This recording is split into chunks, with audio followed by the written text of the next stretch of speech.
Hello friends, in this video we will see how to do bending check for flange. So this is the map for this calculation. First I will do bending for flange. Next I will do bending for web check. Then I will jump to compression. First I will do compression check for flange, then compression check for web.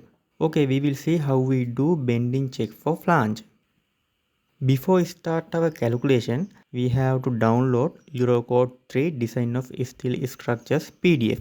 So this is the standard we use for our calculation because we will do our calculation according to Eurocodes. Therefore, we must have this standard book. For download this book, just go to Google and type in the search bar Eurocode 3 Design of Steel Structures. Then search. You will get this first link, click on it, then you will get this PDF. So you can see Eurocode 3 Design of Steel Structures. Just download it. Okay, now you have the PDF file of Design of Steel Structures.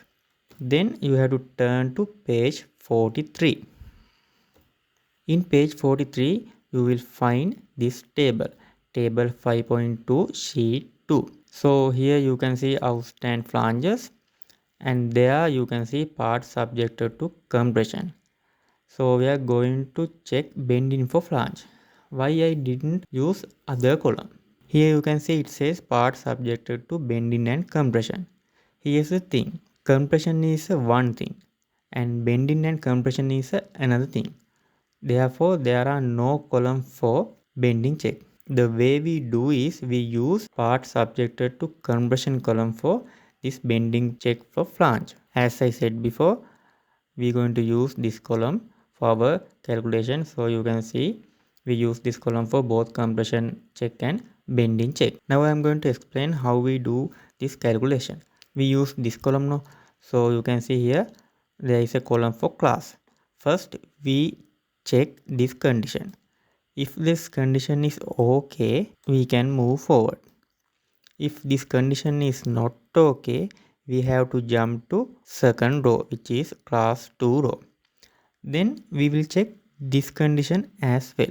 If this condition is okay, we can move forward. If this condition is not okay, we have to jump to class 3 row. Then we have to check this condition as well. This is the way we do these calculations. So as I said before, our first step is to check this condition. So this is the condition for class 1. First we will check this condition. I will tell you meaning of these parameters. So first I will explain this C. What is C? So you can understand the meaning of C by looking at these diagrams. In your page 43 you can find these diagrams. So in these diagrams they marked C value. So according to our problem we have to choose our section. So I will choose roll section, this I section. So here you can see what is the C is. C is this length. I will further explain what is this C is. Here you can see bigger picture of this C length. So how we calculate this C? These are the other details. So this is the middle line or center line. So you can see I marked TW here. This is the thickness of the web. And this is also length of C. And this small length is R, which is root radius. This length also simple R, which is root radius. So how we calculate value of C? It is simple mathematics. I will subtract TW, which is thickness of the web. Also I will subtract 2R because there are 2R values. I will subtract these values from B. B is the breadth of this section. Then I will get value of this 2 C's. So in order to get 1 C value, I will divide this value by 2. So this is equals to C. Now you know how to get C value. So I am going to substitute these values from properties of the steel section. So these are the properties of steel section which we found before. I put it there for your convenience. So I will substitute 213.9 for B from here, and for TW I will substitute 14.7 for here, and minus 2 times r value is root radius equals to 12.7.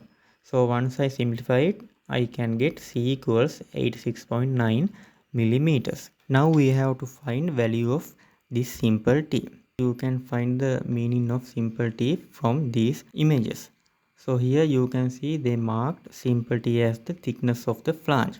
Since we dealing with flanges, this thickness means thickness of the flange. We already know thickness of the flange from properties of section. So here you can find thickness of the flange as 23.6. Since I know the C value and the TF value, now I can calculate the C over TF value. So when I divide 86.9 from 23.6, I can get 3.68. Next you will see how to find epsilon. For that also you have to jump to page 43. In page 43, table 5.2 sheet 2, bottom of the table you will find a box. So here you can see epsilon value. So we can calculate epsilon value from this table. So this is the table. So in order to find epsilon value, you have to know the value of Fy. What is this Fy? Fy is the yield strength of the steel. How we find this yield strength? It can be extracted from a table. So this table is got from table 7 of BSEN 100252. From this book I got this table. So using this table we can get the Fy value.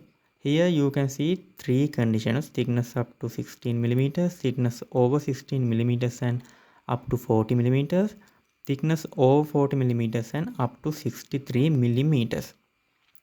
So in our case we dealing with flange. So flange thickness is 23.6. That means 23.6 is it's between 16 and 40. So we have to select this second condition. Next we have to select a column. So there are two columns. We have to select one column. You can see this S value S275 and S355. What is this S value? This is the grade of the steel. So what is the grade of steel of our problem? If you see your problem again, you will see they stated that grade of the steel is S275. So therefore now we know our steel grade is S25. So now we can easily get the value of Fy as 265. Now we know value of Fy. Next we have to check this row, this Fy row. See whether this 265 in these values. So if you check this, you will not find 265 value. Therefore we can't get epsilon value from this area, but we can calculate value using this formula. So I will substitute this 265 value for Fy and calculate epsilon value. So once I calculate it, I can get epsilon equals 0.94. So now we know epsilon. That means now we know all the parameters for our calculations. With these values, I can move forward. So I calculated this before, C over F ratio as 3.68. We calculated epsilon value just a moment ago as 0.94. So in order to apply this, we have to find 9 times epsilon value. So I will multiply this value by 9. So I will get 8.46. Now I can compare these two values. So 3.68 is less than 8.46. So that means the condition is satisfied. Then we can say flange class is class 1 plastic. No need to jump to class 2 since class 1 condition is satisfied. Finally we can say flange class is class 1 plastic. That's how we check the bending check for flange. Okay, next step. Step 4, we will see how to check bending check for web.